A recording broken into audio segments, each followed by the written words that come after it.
In Virginia, there's a statewide election 4 weeks from tomorrow for governor, for lieutenant governor, and for attorney general. You know, attorney general, the person who's in charge of enforcing the law in all of our states, the top law enforcement official in a state. And there's a Democrat nominee, Jay Jones. He's challenging the incumbent, Jason Miyares. And let's just say Jay Jones's campaign is disintegrating before our very eyes. The question is, how many Democrats will he drag down with him? If this morning's Morning Joe is any indication, it's looking bad for the Dems. When you've lost to Joe and Mika, well, take a look. Hey, we're going to get to the video in a quick second, but first, Dinesh D'Souza has done it again with The Dragon's Prophecy, powerful new film revealing a 3,000-year-old mystery about Israel, the Dark Resurrection, and the end of days. After the horrific attack of October 7th, this eye-opening movie sheds new light on Israel, radical Islam, anti-Semitism, and biblical prophecy. The Dragon's Prophecy uncovers how another realm may be shaping our world right now. It's based on Jonathan Cahn's #1 bestseller. You don't want to miss The Dragon's Prophecy. In theaters for 2 nights only, October 6th and 8th. Tickets at thedragonsprophecyfilm.com. Streaming and DVD on Salem Now, October 9th. Now, let's get straight to the video. Coming up, an attorney general candidate in Virginia is apologizing for his texts about a state lawmaker. We'll go through what the messages said. Probably be forced to withdraw from the race, and probably is doing a lot there. All right, Morning Joe, we'll be right back. Okay, well, you lost Joe, certainly. Mika didn't seem real thrilled with hubby saying, yeah, he should probably drop out of the race. Of course, there have been no calls from any Democrat anywhere in the country for him to drop out of the race. In fact, he hasn't lost one single endorsement from one Democrat at all. What did he do? Well, I'll show you in a sec, but first, here's how the conversation on Morning Joe ensued. For text messages, horrible. I didn't want to read them out loud. I'm wondering how the text messages came to light. Deeply disturbing messages that have been swiftly condemned across the political aisle. The Republicans have tried to tie this to the Congresswoman Spanberger, the gubernatorial candidate. She did very quickly denounce them. But it's unclear whether this attorney general candidate will stay in the race. I think there's a growing sense that he probably should not. We heard President Trump last night, but even some Democratic leaders, John Hyman, have started to say, like, look, this is inappropriate. You can't, and especially at a time right now with such concern about violent rhetoric and political violence. Who says that? Yeah, that this is just way beyond the line.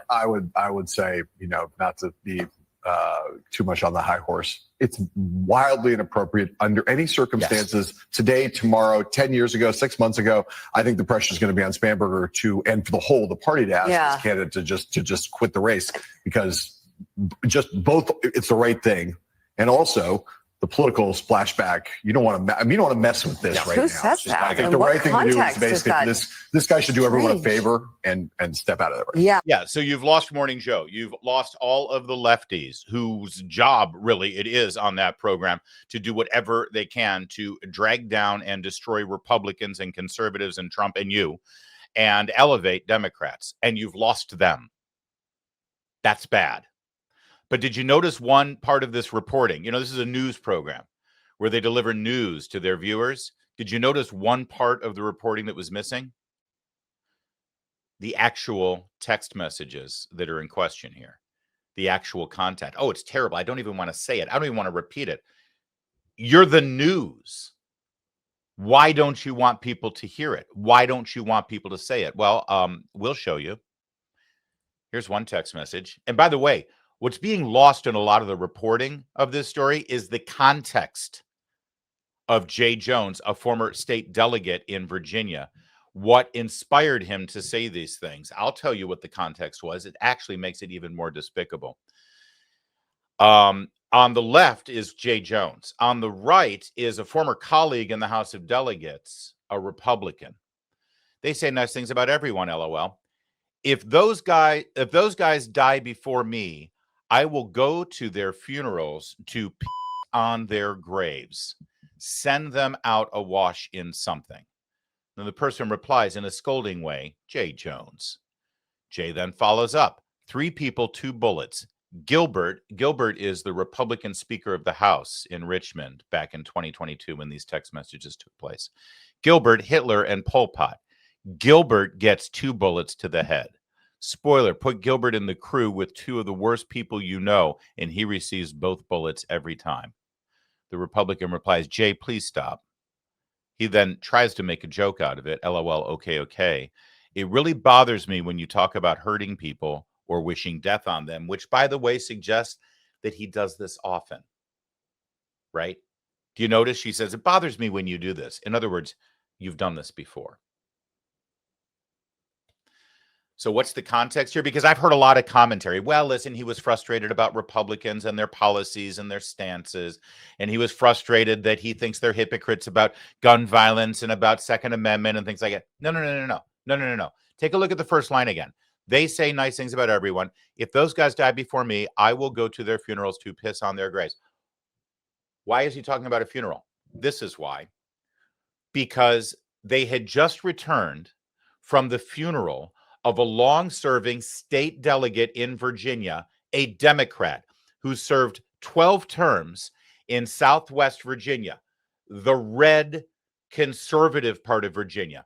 But that part of Virginia kept electing a Democrat to represent them because he was a moderate conservative Democrat. And Todd Gilbert, the Speaker of the House, a Republican, gave a eulogy at his funeral, and Jay Jones decided that that was good reason to talk about putting 2 bullets in his brain.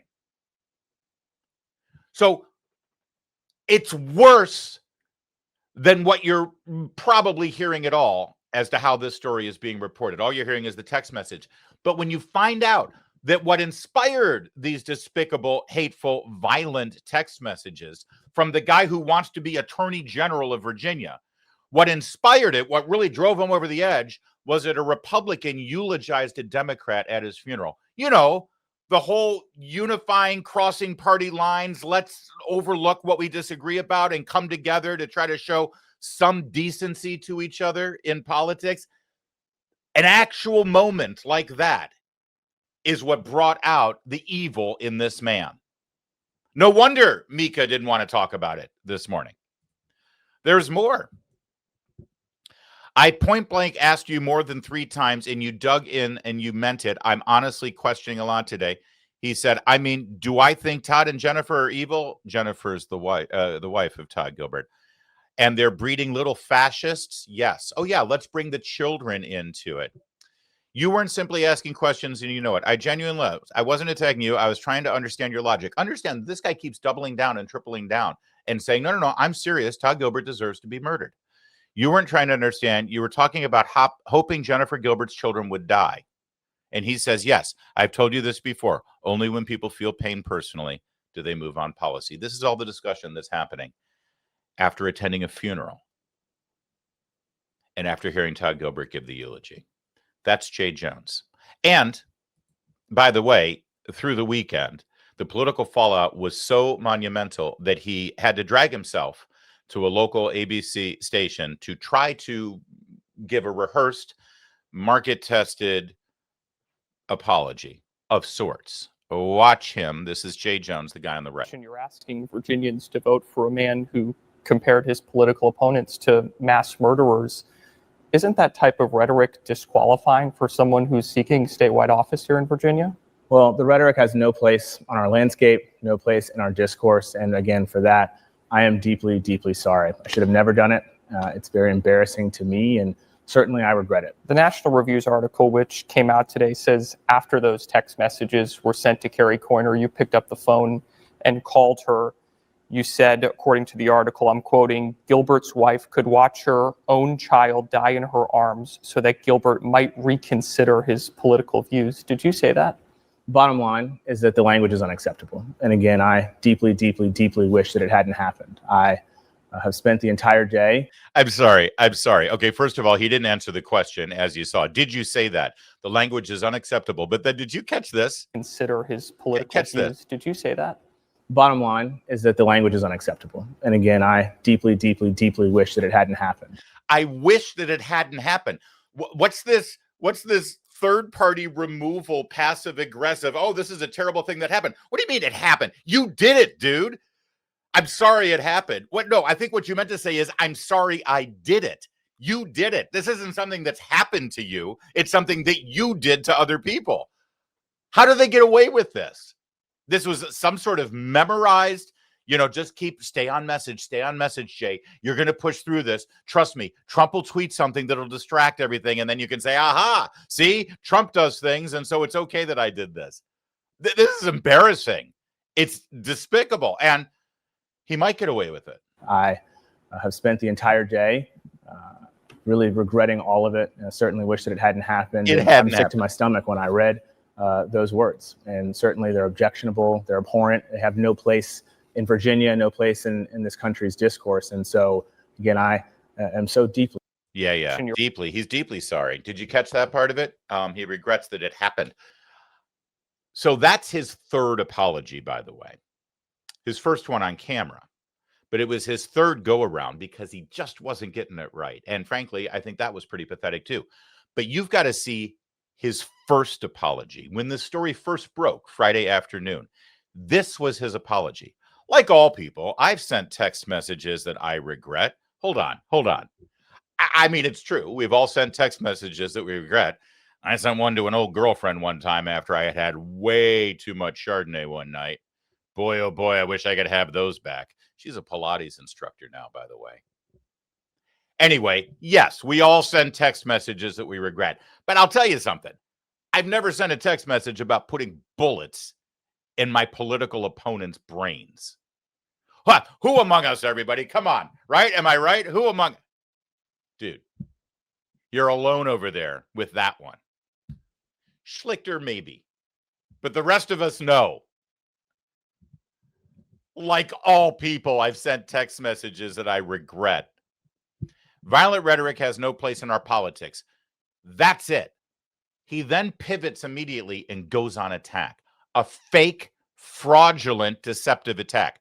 Let's be clear about what's happening in the attorney general race right now. Jason Miyares is dropping smears through Trump-controlled media organizations to assault my character and rescue his desperate campaign. Can I pause for a moment here? Trump-controlled media organizations. Guess who broke this story? Anyone? National Review. National Review, a Trump-controlled media organization. National Review famously had an entire issue of their magazine called Never Trump, and they stand by it. Have you read half of National Review? There's a couple good writers there who get it, who know what time it is. But mostly National Review is far from being a Trump control. Honestly, he should drop out of the race just for being ignorant.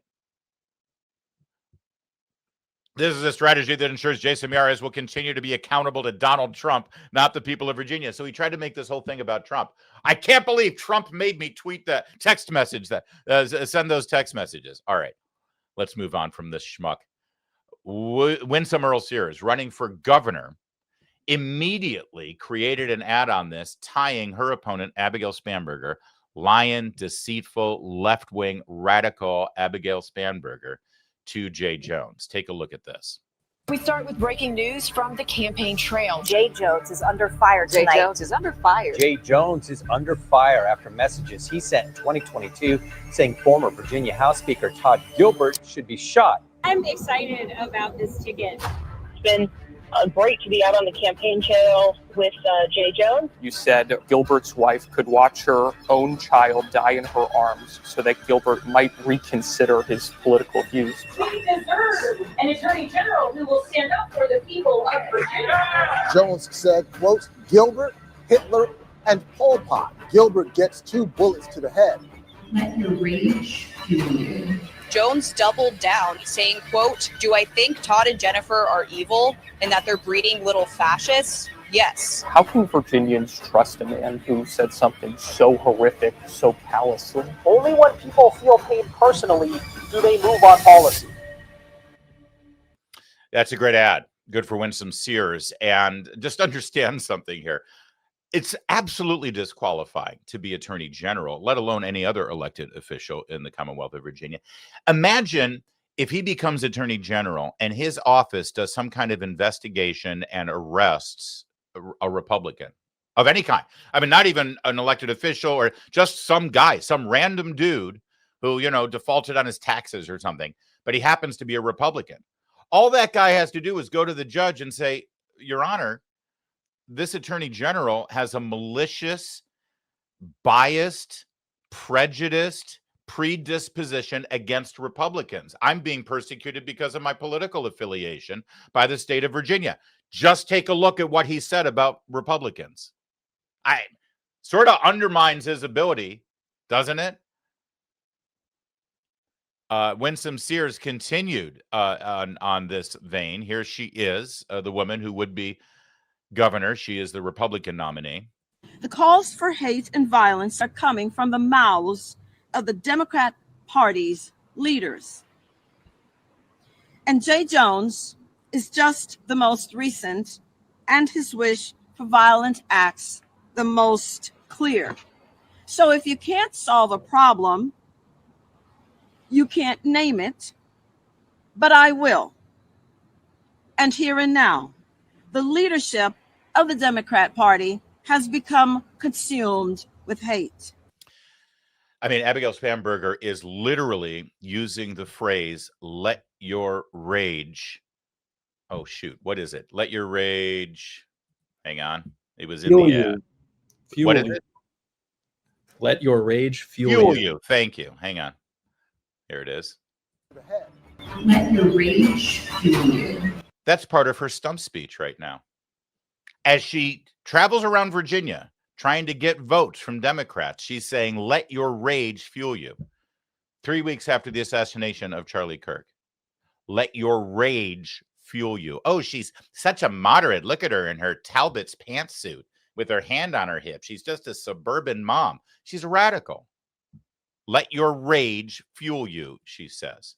By the way, Winsome Sears, the current lieutenant governor of Virginia that you see here, if you listen to the media and Democrats in this country, Virginians who are voting for this woman right here are called racist. Now, if you vote for this woman, oh, then you're pure and pristine.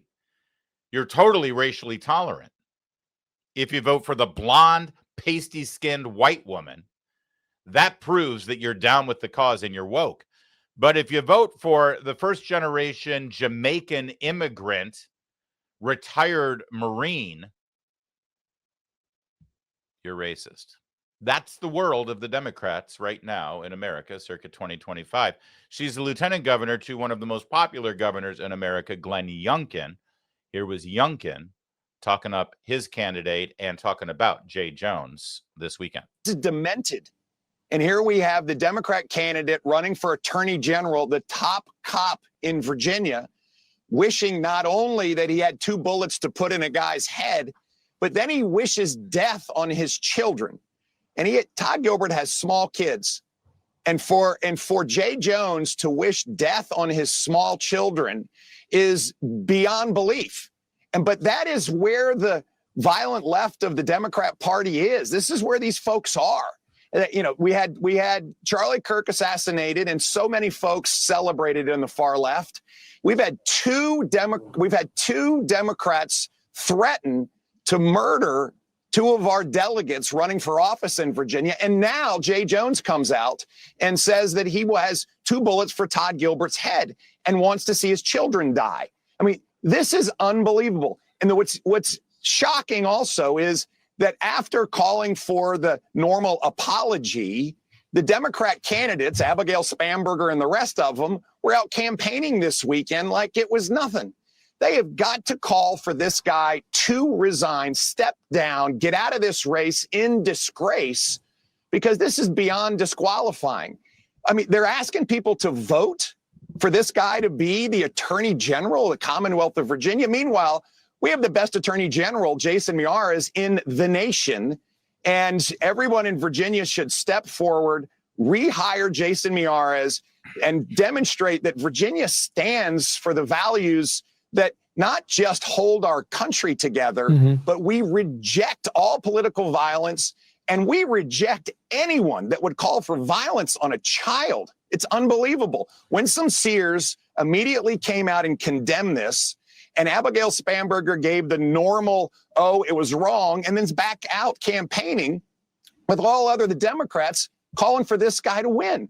This is nuts. And this is why the Democrat Party has lost touch with where America is today. Yeah, good job, Glenn Youngkin. A little bit more on this, by the way, and he rightly actually pivoted to Abigail Spanberger. Before I show you that, did you notice, if you watched any news this weekend in between some brilliant football games, did you notice that this was barely discussed? I mean, if a Republican had said this about a Democrat at a statewide race, by the way, not just any statewide race, there are only 2 statewide elections going on right now, New Jersey and Virginia. We're 4 weeks out. We're 1 year after the presidential election. These 2 races every 4 years always get a lot of attention because it's said to be a referendum on where things stand politically nationwide on who is in the White House at this given moment, right? That's always the case in the Virginia and New Jersey races, number one. But number two, every single Republican who appeared on one of the weekend shows would demand, Meet the Press, Kristen Welker, Margaret Brennan on Face the Nation, George Snuffleupagus, they would demand that every single Republican disavow and condemn what your colleague running for Attorney General in Virginia just said. Do you stand by that, or do you condemn that kind of language? And do you call on them to... This is how the game is played. Jake Tapper's done this for decades now. You find some wackadoodle Republican running for dog catcher in Podunk, Arkansas, who says something stupid or posts something crazy about Obama on his Facebook page, and suddenly it's a national story for 3 days, and every single Republican in Washington, D.C. has got to distance themselves, disavow themselves, burn every picture they have of them standing at some campaign fundraising event. Everybody's associated with it. But this thing, they pretend like it never happened. They're ignoring it. It doesn't even come up. But Youngkin did the right thing. This isn't just about every other Democrat in the country. It's about one in particular. The woman who wants to lead Virginia, the woman who actually wants to be the leader and stand up on principles and values. She hasn't even said anything on camera. She put out a 2-sentence statement on social media and then just disappeared. And Youngkin reminds you all of that. Seems to be the problem. Well, at the end of the day, Abigail Spanberger wants there to be boys in girls' bathrooms and wants boys to be in girls' sports. And that's where she stands. And the reason why she cannot answer the question is because she knows where she is so objectionable to almost all Virginians. And therefore, she refuses to answer the question. The reality is that having men in girls' bathrooms and having biological males in girls' sports is unsafe, it's wrong, and it violates the dignity of women and girls. And that's what Virginians believe, and that's why she won't answer the question. This race is really clear. Last week, Trafalgar, who I believe is the best pollster in America, came out and said this race was now down to 5 points. It's tightened up hugely in the course of the last month because of the reality that people understand that Abigail Spanberger is a liberal left Democrat who doesn't believe anything that's consistent with Virginia values. And that's why this race is tightened up. On top of that, now we see that members of her ticket, Jay Jones, a member of Abigail Spanberger's ticket, literally wishes death on children. This is the race at hand. And this is why I believe Virginians will come together and stand for the values that we hold dear. Get out and vote. Go to winsomeforgovernor.com, vote for Jason Miyares, and let's win this thing, folks, because Virginians need to stand for what's right. And we've demonstrated it from the beginning of this country, and we're going to do it again right now. Yeah, and listen, Glenn Youngkin knows about this because 4 years ago, he was behind Terry McAuliffe. Everybody wrote him off. Everybody said Terry McAuliffe was going to win and he's going to be governor again. He outspanked Glenn Youngkin. He had the media on his side. He was going to steamroll. And right around now, about 4 years ago, right around now, 4 weeks out from the election, suddenly the polls started tightening and Youngkin was down by about 3 points. 4 points. Now, it was a different dynamic then because Biden had just won the White House. And so there's this weird thing in Virginia with whoever's in the White House, the other party has an upper edge. So Spanberger has the upper leg right now. But Youngkin knows how Virginia goes, and the momentum is with Winsome Sears. But you got to keep the pressure on right now. You got to keep the pressure on this race. President Trump took notice of this, and he posted on Truth Social. It's just come out that the radical left lunatic Jay Jones, who's running against Jason Miyares, the great attorney general in Virginia, made sick and demented jokes, if they were jokes at all, which were not funny, and that he wrote down and sent around to people concerning the murdering of a Republican legislator, his wife, and their children. Abigail Spanberger, who's running for governor, is weak and ineffective and refuses to acknowledge what this lunatic has done. Even Democrats are saying it is resignation from campaign territory. Democrat Jay Jones should drop out of the race immediately, and the people of Virginia must continue to have a great attorney general in Jason Miyares, who, by the way, has my complete and total endorsement. Jason will never let you down. Do you know why Jay Jones is not dropping out? Do you know why Democrats are imploring him to stay in the race? I will tell you why. It's not because they want him to win or they think he's done. He's toast. It's over. One problem in Virginia is they have this ridiculous early voting. People have been voting since like September 14th. It's ridiculous. So think about all those people who voted before this news came out, right? But still, it's over. The polls were already within like 3 points, I think, or 2 points. It was tightening, margin of error time. He's history. And he can't really campaign now anymore. He can't go anywhere. He's got to keep his head down. Anywhere he goes, he's going to get inundated by the media. He's going to get inundated by hecklers and crowd. It's good. Jay Jones is going to go back in the basement. He's going to hide. It's over for him. The reason Democrats are imploring him not to drop out of the race is because that would be such a huge story that the media can't ignore it. You're 4 weeks out from an election in Virginia, and the attorney general, the Democrat, has to drop out of the race and withdraw his campaign. That's worldwide news in some cases, especially the reasons behind it. And at that point, it will get so much attention because right now this happened on a Friday in October during football season. Believe it or not everybody knows this story. Not everyone in Virginia knows this story. If you're not on social media and you're not watching cable news, which a lot of people aren't, it's off the radar. The second Jay Jones drops out, it explodes. And the media can't justify ignoring it anymore. And that will then drag down Spanberger and the lunatic who's running for lieutenant governor in Virginia as well. That's why they're imploring him to stay in. But I don't know if he can continue. The pressure is on right now. And yes, losing Joe and Mika is not a good thing for him. Well, one more real fast. I just want to show you where things are in the Democrat Party right now. In Virginia, because here's the funny thing about Jay Jones, this guy who's been texting the murder fantasies about his Republican opponents. Last week, it was revealed that he was arrested for doing 116 miles an hour on a state highway. And the judge gave him a sentence of 1,000 hours community service. He only did 500 hours of the community service. But this is the same guy. This is a guy who wants to be attorney general, doing 116 miles an hour on a state highway. He gets 1,000 hours community service. He does 500, but the 500 hours of community service were to his political action committee. Literally self-serving. Not for a church, not for a food bank, not for disabled children in the hospital. He did 500 hours community service to his own political action committee. This is who the Democrats are. This is where we are in Virginia right now with this party, and you don't hear any top Democrat elected official calling on this guy to withdraw from the race, or for that matter, even withdrawing their endorsement. I mean, you would think one Democrat would say, listen, I don't like this. He has to make his own decision about whether he's going to withdraw from the race, but I am no longer endorsing him for attorney general. I'm staying out of the race. Not one Democrat could bring themselves to do that. What does that tell you?